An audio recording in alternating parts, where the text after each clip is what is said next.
we have an eminent personality who is going to give us a discourse on mental stress. I will briefly introduce her. She is called Edith Wanyani, and she will deliver today's discourse. She is a counseling psychologist registered by the Kenya Counseling and Psychological Association. She is also a Goodwill Ambassador to Global Youth for Mental Health and Awareness in Australia. She has been featured in many platforms in Africa and globally, all connected to the human and mental health.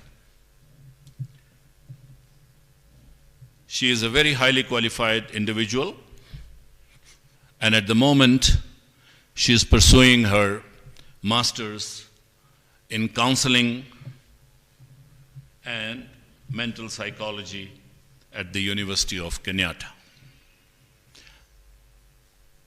Ladies and gentlemen, I would like to now present on our Zoom platform Edith Wanyani, who will give her discourse through Zoom. Miss Edith Wanyani, you're welcome. Please, you can begin your discourse. Thank you. Thank you very much for this opportunity. I'm very excited and delighted to be here. As you've all heard, my name is Edith Wanyani, and I am a counseling psychologist. And I think it's also important to note that I am a Christian, and I also believe in humanity. And humanity is what has brought me here to discuss about stress management, because we are all human beings, and we go through different kinds of stress, and especially right now, like during the coronavirus, where stress has escalated, so many people are facing stressful situations. And so it's very important that we speak about stress, what stress is and how to manage stress. So basically today I'll be discussing with you and sharing with you on what stress is and how we can manage this stress so that we can avoid getting into mental issues. Yeah, so stress, as it's defined, it is a feeling of physical and emotional tension. So when a person is feeling physically or emotionally tensed, we can say that this person has stress. And stress in itself, it comes from a thought or an event that makes a person feel frustrated, angry, or tense. So I would say that stress is not bad in itself because it is a normal response to something that we are going through in life. But it's important that we manage stress so that it does not lead to other mental illnesses such as depression or bipolar or just any other mental illness. So stress helps us to know what is going on around our lives, and it also helps us to plan for the future. So I can say that there are different causes of stress, and because we are living in this life, we can face different challenges. And one of the challenges is like what we are facing right now, the pandemic. And the pandemic has caused so much stress in our lives just because of the illness, the loss of loved ones. People have been laid back from jobs, and it has really been stressful. Then we have another cause of stress, which can be like divorce and separation. In families, you realize that when relationships are strained, so it leads to either separation or divorce, and it can really cause a lot of stress. Then we have major life challenges or major life changes, such as marriage. When you are a single woman or a single man and you move into marriage, that is a major life change, and it can be stressful to some people. And then we also have just like shifting to a new place, which can also be stressful because now you're trying to adjust. We have loneliness in old age. When people approach old age and their children have already grown and maybe they've been married and now they're left alone, it can really be stressful. Then we have chronic illnesses which comes as a result of getting old, you know, and it can really be stressful. And even the death of a loved one can also be stressful. So those are just like the major causes of stress. And how do we know that someone has a sign of stress? So for you to know that people have a sign of stress, stress affects people physically, it can affect you emotionally, and also your behavior and your thought process is affected. So you will realize that when you find out that you're having these symptoms, it is an alert that you need to manage your stress, you need to seek help. So physically, a person will feel like they are fatigued, they have lethargy, they do not know how to relate with people, and they are having sleep problems. Either they are sleeping too much or they are sleeping too little.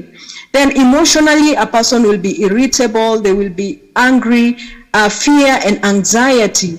Then the behavior of a person, you'll note that a person doesn't want to relate with other people, so they will withdraw from social activities. They will start having suicidal thoughts, all because of stress. So when you realize that you are facing such kind of signs, it's very important that you seek help, because this can lead to mental illnesses, and it can also lead to suicide. So how do we manage stress? So these are just some of the tips that can help us manage our stress. And the first one is self-care. So just taking care of yourself, having a balanced diet. It's very important to nourish your body with a healthy and balanced diet. Then it's important that you take a lot of water. So just hydrating your body and having healthy habits. Healthy habits include not living a promiscuous life, not living a reckless life, not taking drugs and alcohol, and also just being mindful of the people that you're relating with. It's very important. Healthy habits are very important. Physical hygiene, and also taking time to relax. Ensure that you have time to rest, sleep, have enough sleep, which is very important for our bodies and also for managing stress. Then the second thing is staying connected. Ensure that you're connected with your friends, with your family, and just trusted people. When you are alone, it can cause you to think about a lot of things, and the thoughts that come when you are alone can really be stressful. So it's very important that you stay connected with friends, loved ones, and people who boost your self-esteem, people who do not put you down, people you can run to when you're feeling stressed. Then it's very important that you disconnect from too much information. You know, like right now, it's very easy for people to listen to information about death, you know, the number of people who are dying. So just disconnecting from such kind of information is very important. Then the next thing is to practice relaxation methods. And some of these relaxation methods include unwinding, just taking a break from your normal routine. When you are busy doing a lot of things, you can really be stressful, and just taking that break can really be relaxing, you know, just like walking around your neighborhood or just taking a break from your normal routine. Then the second thing is like you can listen to music. You know, music is always refreshing, it is always therapeutic. So listening to music can really be relaxing. And then meditation, like just what you've been doing right now, meditation and prayer is very helpful to people's bodies. And so it helps you relax from stress. And also just stretching, you know, you don't sit at a place for a long time. So just stretching, take time, stretch your muscles, and it will make you relaxed. And also journaling is where you write down what you're feeling. So sometimes some people are not able to express what they're feeling, but when you take time to write your feelings down, it can really be refreshing, and it can help you know exactly what you're feeling. So it makes you get in touch with your feelings and your reality. And then practice mindfulness. So mindfulness is where you're thinking about the here and now. When you're stressed, it's very easy to think about the past or even think about the future, you know, and the future is uncertain, so you cannot control the future, and then you cannot change the past. So the most important thing is thinking about right now, what is happening right now, and that can be really it can be really relaxing. Then the fourth thing is to mind your thoughts. I always say that the quality of your life depends on the quality of your thoughts. What are you thinking? If you're the person who is thinking about death, you're thinking about your problems all the time, you're watching negative things, you are surrounded by negative people, it can influence how you think. So it's very important that you mind your thoughts, think about things that are noble, things that are nourishing, things that can benefit you instead of thinking of things that are negative. So it's very important that you mind your thoughts, and also you can try challenging your negative thoughts by replacing them with more positive thoughts. So when you're thinking about bad things, replace them with positive things. If you think you're a failure, try to challenge that thought and replace it with a more positive thought.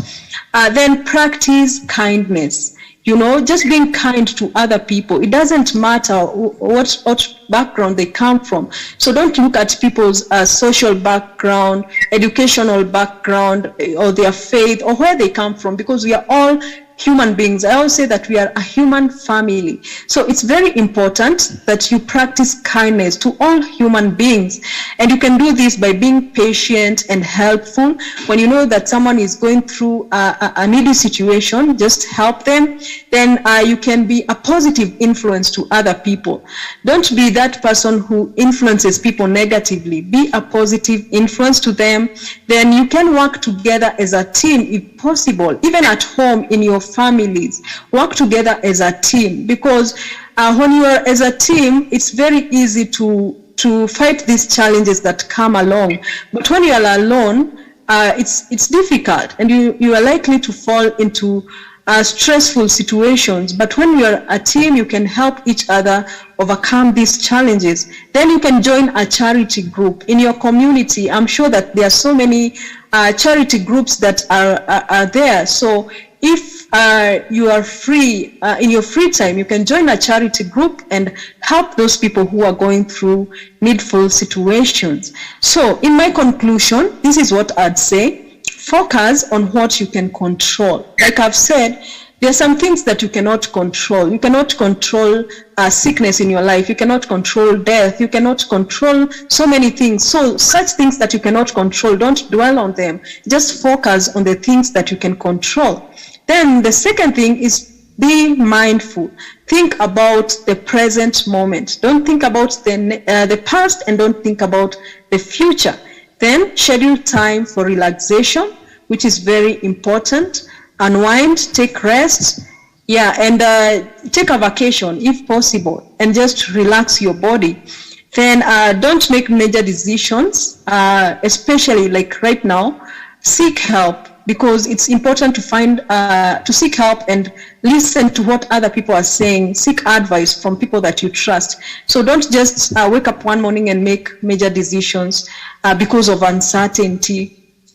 Then reach out to your support system. Which is your support system? Is it your family? Is it your friends? So find that trusted group or people that you can seek support from, because support is very important. Then my last point is that seek help. So you can seek help from a mental health practitioner. So we have counselors, we have therapists, we have psychiatrists. You can reach out to them and seek help when you feel that you are very, very overwhelmed. It is very important that you seek help. Thank you very much.